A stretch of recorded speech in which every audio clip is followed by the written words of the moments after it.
All right, so we have a couple of more examples I want to show you with factorial, and then I'm going to give you the formula for permutations. Put this away. So here are some factorial examples. You will have some examples where it just says find 12 factorial. That's easy. But the ones that you're probably going to have questions about is the following. For instance, let's try this. 16 factorial over 12 factorial. So I could type this directly into the calculator. So I'm going to do that. So what is it? 16 factorial divided by 12 factorial.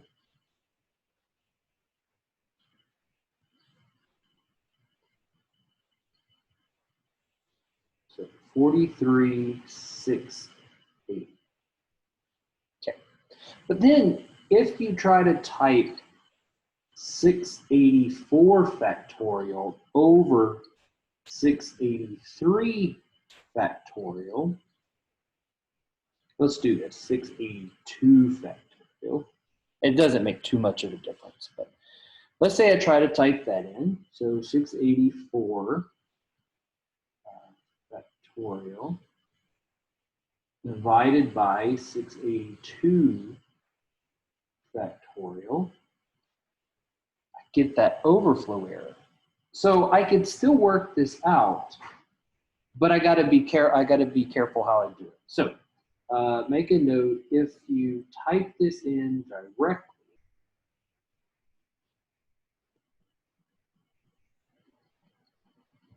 you get overflow error. All right, so here's how we do this. So here's what we're going to do. 684 factorial over 682 factorial.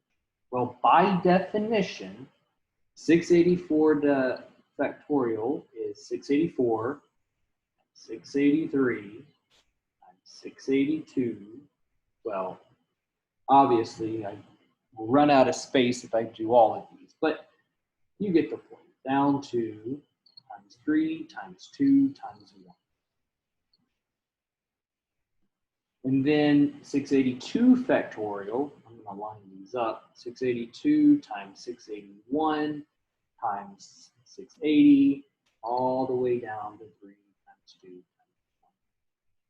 So lots of things will cancel out. In fact, everything, including this 682, will cancel out.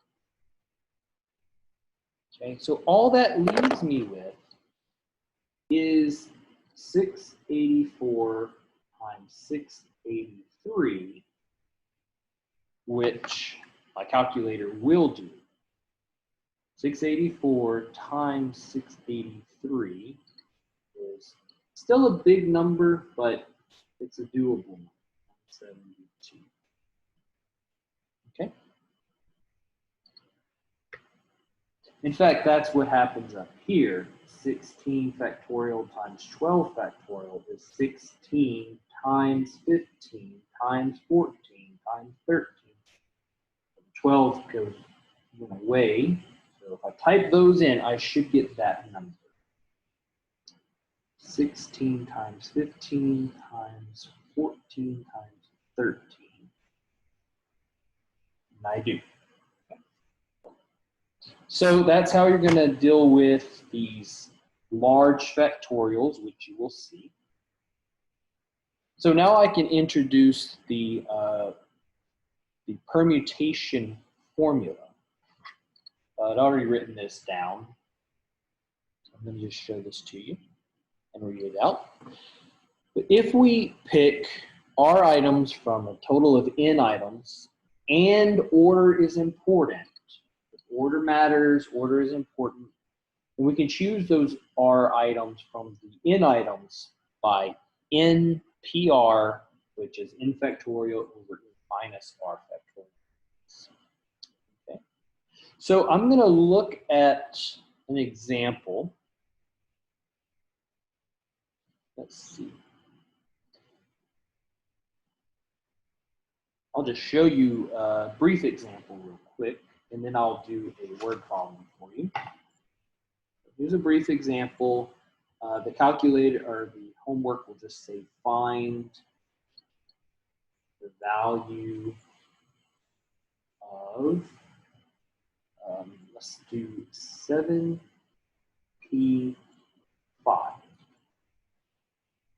Okay. Well, by this definition here, by this formula, 7p5 is 7 factorial over 7 minus 5 factorial, which is 7 factorial over 2 factorial. And while I can work it like those previous ones, I'm just going to type that into the calculator. So 7 factorial over 2 divided by 2 factorial. And if you notice, you may have noticed while I'm typing this in, there's actually a little option for NPR. And I'm going to show you that in a second.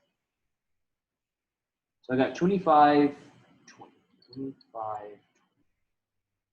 20. Okay. But yeah, so there, like I said, there is this button, this NPR button. In fact, I could use that instead. So let's use the NPR button on the calculator. Okay, so if I need this, I got that formula, I could use it. So how I do it in the calculator is you first choose the number. So we're going to first type 7, then the NPR option, and then the 5. Okay, so there it goes. 7. You had to do PRB. Okay, so to do that, you click PRB and then scroll over. But I don't have to even scroll. So 7 NPR. Let's see, 7 NPR 5, and then it gives my answer. Okay, so we're going to use that most likely because that's a lot quicker. In some examples, we might have to do this, but mostly we could just use this option here. Okay. So let me give you a brief example that you're going to see maybe in the homework, and then that will end this video. So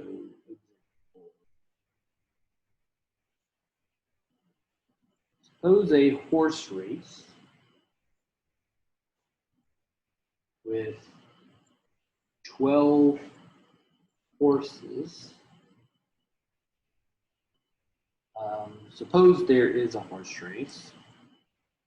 Okay.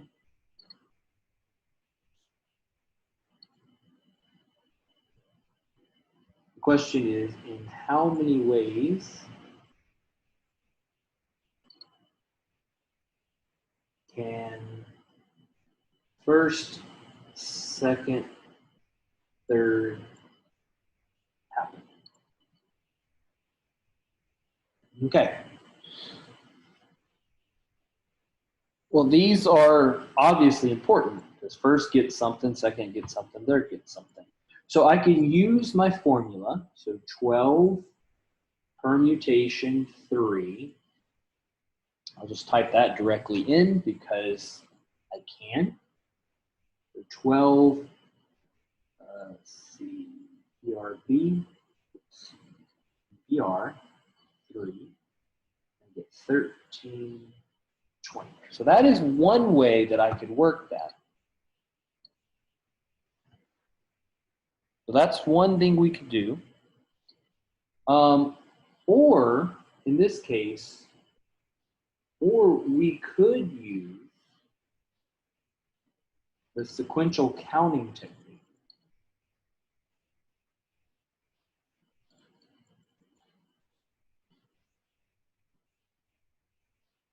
From 11.1. Okay, so that was our blank problem. So in how many ways could I choose first? In how many ways could I choose second? How many ways could I choose third?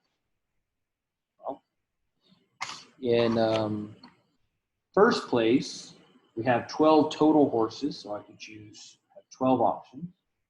Now that one of those has gotten first place, now we have 11 for second place, and then 10 for third place. And I believe if we type that in, 12 times 11 times 10,